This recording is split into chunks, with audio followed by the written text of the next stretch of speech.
Hello, it's Keith from Kinvert, and in this video we are going to be going over the distributive property, and this is part of our real number review for algebra. And so if we look at 2 times 3 plus 1, this is the same as saying 2 times 3 plus 2 times 1. And so let's test this out, okay? So first of all, if we were to do it this way, what I would do, looking at this equation, I'll do it in this color, I would first say, 2 times 3 plus 1 is the same as 2 times 4, because this is 4. 2 times 4, and that is 8. Okay? So now let's try it this way for this one. All right, so we've got 2 times 3 plus 2 times 1. 2 times 3 is 6, and 2 times 1 is 2. We add those together, and that is also 8. All right, so you can see that these are getting the same answer here, despite doing them in a slightly different way. And the important thing here is to know that you can multiply this to all these things. So let's expand this further. Let's go to 2 times 1 plus 2 plus 3. All right? And in this case, this is the same as 2 times 1 plus 2 times 2 plus 2 times 3. Okay? No matter how long this is in the parentheses, you need to multiply each term in here by this. And in this case, 2 times 1, 2 times 2, 2 times 3. So we have 2 plus 4 plus 6. And that is, 10, 12. So this is 12. And then let's do this other way. 1 plus 2 plus 3. So 1 plus 2 is 3. 3 plus 3 is 6.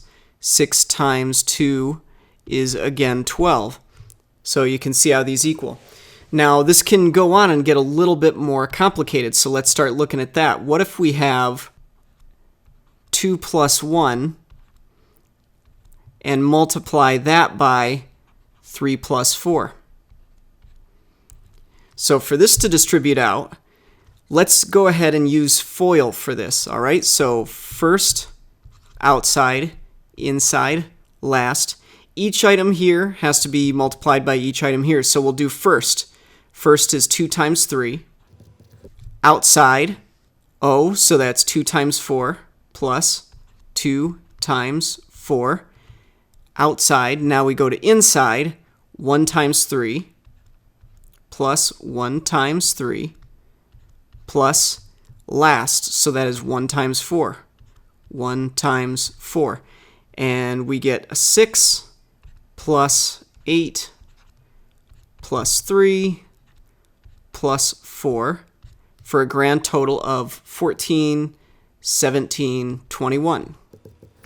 And this will also start happening as we get into algebra and variables. So let's finally look at an example with some variables. So we can say x plus 2 and multiply that by x plus 3. All right, so we'll do FOIL again. First is x times x, that is x squared. That is the F in FOIL. Plus O for outside, that becomes 3x. Right, x times 3 is 3x. Plus, so that's the O, now the I is inside, 2x. Plus L for last, 2 times 3, is 6. And then the last thing we want to do is combine like terms. So the only square we have is x squared. But then we have 2 terms with just x to the first degree. So that's 3 plus 2, so that becomes 5x. Plus, and then this is the only constant, so we have 6. And so x plus 2 times x plus 3 equals x squared plus 5x plus 6, and this is due to the distributive property.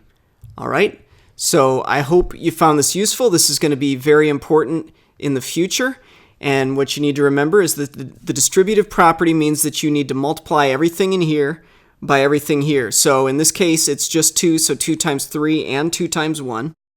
Here you need to multiply the 2 by 3 and 4, and you need to multiply the 1 by 3 and 4. You need to multiply each of these things by each other, and that's for FOIL, but this only works if you have two things here, so one thing plus one thing, and then another thing, like this, one thing plus one thing. Or it could be minus, right?